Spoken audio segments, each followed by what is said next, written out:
तो जो ओम शब्द का हमने अभी उच्चारण किया है, इसका भी एक वेद लोगों ने बना दिया अलग से, स्वर वेद।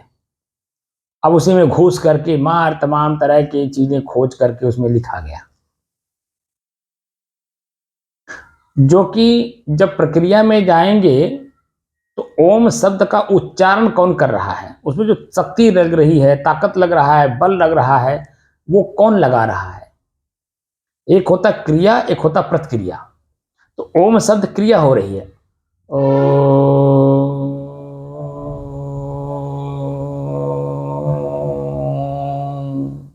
ये क्रिया हो रही है।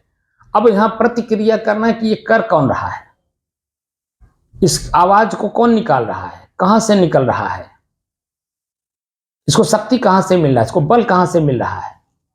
तो जब इस तरह से आप अध्ययन करेंगे, खोज करेंगे, तो देखेंगे कि मैं निकाल रहा हूं, मैं स्वयं निकाल रहा हूं, क्योंकि मैं ताकत लगा रहा हूं, बल निकाल, वो अपने आप से नहीं निकल रहा है। अगर ओम शब्द ही अपने आप में सत्य होता तो स्वयं निकलता, निकालना नहीं पड़ता। लेकिन यहां निकालना पड़ रहा है, बल लगाना पड़ रहा है, ताकत लगानी पड़ रही है। तो वो जो ताकत लगाने वाला है वो कौन है। तो क्रिया तब प्रतिक्रिया, तब प्रतिक्रिया करने वाले को ही हमें जानना है।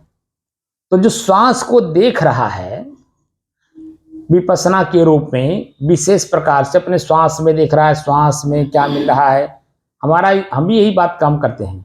लेकिन हम प्रश्न तुरंत करते हैं कि श्वास को देखिए, लेकिन कैसे, कि मेरे ही श्वास में मुझे क्या मिल रहा है। तो उसमें 6 चीजें हम बताते हैं कि वर्तमान स्थिति में हमें 6 में क्या प्राप्त हो रहा है।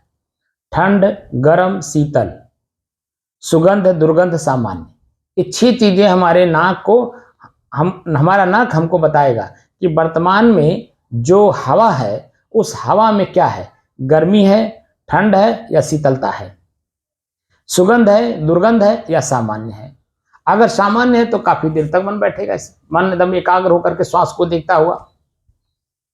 लेकिन अगर इसमें दुर्गंध आ रहा है तो आपका ही मन आपको बैठने नहीं देगा, बड़ा दुर्गंध आ रहा, बड़ा दुर्गंध आ रहा। तो वहां होता क्या है, पीड़ा होती है, और पीड़ा को देख करके हम लोग उठ के भाग जाते हैं। हम अभ्यास कराते हैं कि देखने का काम करना है, और ये काम वहां विपස්සना सेंटर में भी होता है, देखने का काम करना है। लेकिन वहां पर प्रतिक्रिया नहीं कराई जाती कि देखने वाला कौन है। सूक्ष्मता से उसको जानना है कि वो जानने वाला को हमें जानना है, वो कौन है, और उसको हम कैसे जान सकें। हम उसके आगे की बात विपස්සना ही कराते हैं शुरुआती दौर में, प्रक्रिया वही हमारी है, लेकिन हम उसके ऊपर थोड़ा सा आगे ले जाते हैं कि ताकि आप ये भी जान सको कि इसको कौन प्रयोग कर रहा है। तो प्रयोग करने वाला शक्तिशाली मैं स्वयं ही हूं अपने आप में, जिसको सदगुरु कबीर की साधना में करा रहा हूं। तो उन्होंने बताया कि निज तत्व भी एक तत्व है, स्वयं ये भी एक तत्व है। जैसे पानी, आग, हवा, आकाश और मिट्टी, ये 5 तत्व जिससे अलग है अपने आप में, ठोस हैं, प्रक्रिया में चलते हैं, अब पूरा ब्रह्मांड उसी से चल रहा है। उसी तरह से मैं भी एक तत्व हूं, स्वयं अपने आप में एक तत्व हूं, लेकिन मैं स्वयं अपने आप को जानता नहीं, इसीलिए जो मन की गति है उसमें हम बह जाते हैं। तो हमें धीरे धीरे चलना होगा। जैसे आपने, अनुराग दास जी ने कहा कि मैं आपकी साधना तो करना चाहता हूं, लेकिन जो मैंने वीडियो में देखा कि भयंकर गर्मी हो रही, पसीना हो रहा है, ताप हो रहा है, गर्मी हो रही है, पंखा नहीं चल रहा है, व्याकुलता छा रही है, गुरुजी मैं इतना अभी ऊपर नहीं पहुंच पाया हूं, और मैं ऐसा, हमको हमारे साथ ऐसा व्यवहार करिए कि ताकि मैं भी आपकी साधना को कर सकूं। इसलिए हमने अभी आज प्रथम दिन है अनुराग दास जी का, हमने उसमें काफ़ी सुधार कर दिया। पहले ही कमरा खोल दीजिए, दोनों दरवाजे खोल दीजिए, पंखा चला दीजिए, ताकि गर्मी जो महसूस होगी हवा में है वो थोड़ा बाहर निकल जाए। क्या आपने ऐसा किया? जरा बताओ।